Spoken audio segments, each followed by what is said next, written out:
Hey guys welcome to my channel. আমি মনামি আজকে তোমাদের জন্য নিয়ে চলে এসেছি মোচার চপের রেসিপি। তাহলে চলো শুরু করা যাক। আমি প্রথমে এখানে একটি মাঝারি সাইজের মোচা নিয়ে নিয়েছি।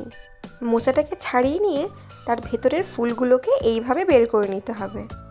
তারপরে ফুলের ভেতরের যে শক্ত কাঠি মতো অংশটি আছে সেটা বাদ দিয়ে দিতে হবে, আর নিচের দিকে একটি সাদা অংশ আছে সেটা বাদ দিয়ে দিতে হবে।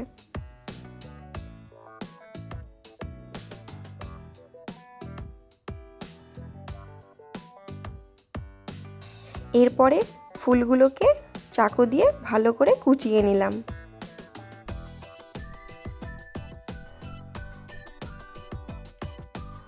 এরপরে জলের মধ্যে কিছুটা হলুদ দিয়ে তার মধ্যে মোচাটাকে ভিজিয়ে রাখবো, যাতে মোচার কষ ভাবটা কেটে যায়। চলো ততক্ষণে একটি গুঁড়ো মশলা বানিয়ে নিই। শুকনো খোলায় কিছুটা ধনে, জিরে, মৌরি এবং দুটো শুকনো লঙ্কা দিয়ে ভালো করে নেড়ে চেড়ে শিলনোড়ার মাধ্যমে একটু গুঁড়ো করে নিলাম।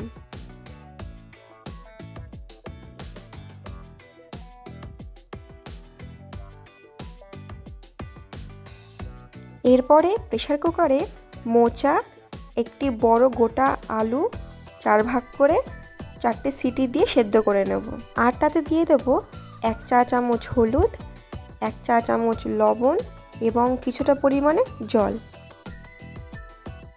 চলো ততক্ষণে আমি একটি পেস্ট বানিয়ে নিই। আমি এখানে 4-5টা মতো কাঁচা লঙ্কা, 7-8 কোয়া রসুন আর কিছুটা পরিমাণে আদা দিয়ে দিয়েছি। এরপরে কড়াইতে কিছুটা সর্ষের তেল দিয়ে বেশ কয়েকটা বাদাম ভালো করে ভেজে তুলে নিলাম।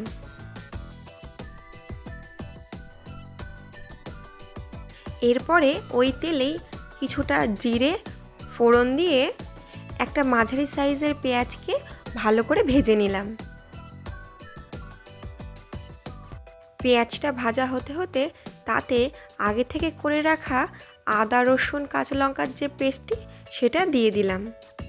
আর তাতে দিয়ে দিলাম 1 চা চামচ ধনে আর জিরে গুঁড়ো।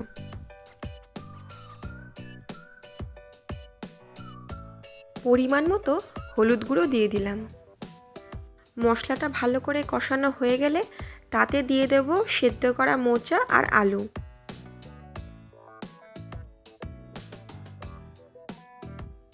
ভালো করে নেড়েচেড়ে তাতে 1 চা চামচ লবণ দিয়ে দেব। তারপর আগে থেকে ভেজে রাখা বাদামগুলোকে আধ ভাঙা করে দিয়ে দেব। আর দিয়ে দেব আগে থেকে করে রাখা গুঁড়ো মশলাটি।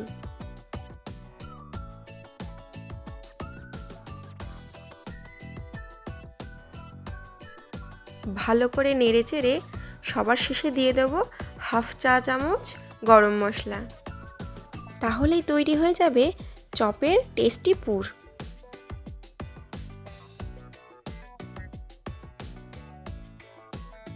এইবার আমি বেসনের ব্যাটারটি তৈরি করে নেব।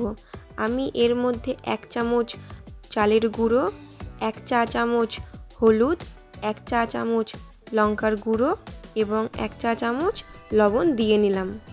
তারপর জল দিয়ে ভালো করে গুলিয়ে নিলাম।